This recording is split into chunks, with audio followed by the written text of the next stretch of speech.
Our next topic is administrative framework in corporate governance. What do you know about administrative framework in corporate governance? The companies in India have to comply with the provision of the Companies Act 1956, the SEBI guidelines, the Kumaramangalam Birla report on corporate governance, the accounting standards issued by the ICAI, and the listing agreement with the stock exchanges in which they are listed.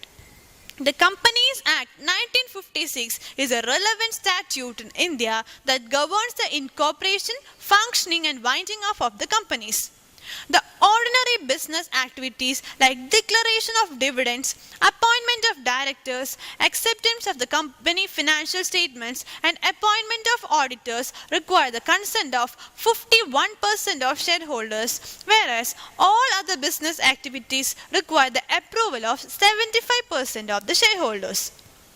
If a company wants to start a new business, it requires the approval of 75% of shareholders, which means that the board of a widely held company should be able to persuade the shareholders about their strategy to pass their special resolution.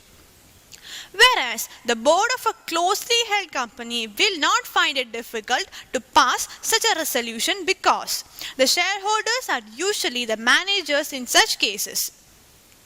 The Institute of Chartered Accountants of India is the concerned authority to issue accounting standards, which are mandatory in most of the cases.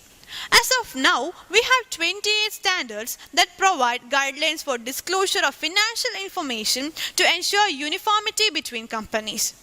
The Securities and Exchange Board of India is a regulatory authority which issues regulations, rules and guidelines to companies to ensure protection of investors. The companies whose shares are listed on the stock exchange should comply with additional requirements as mentioned in the listing agreement on a regular basis.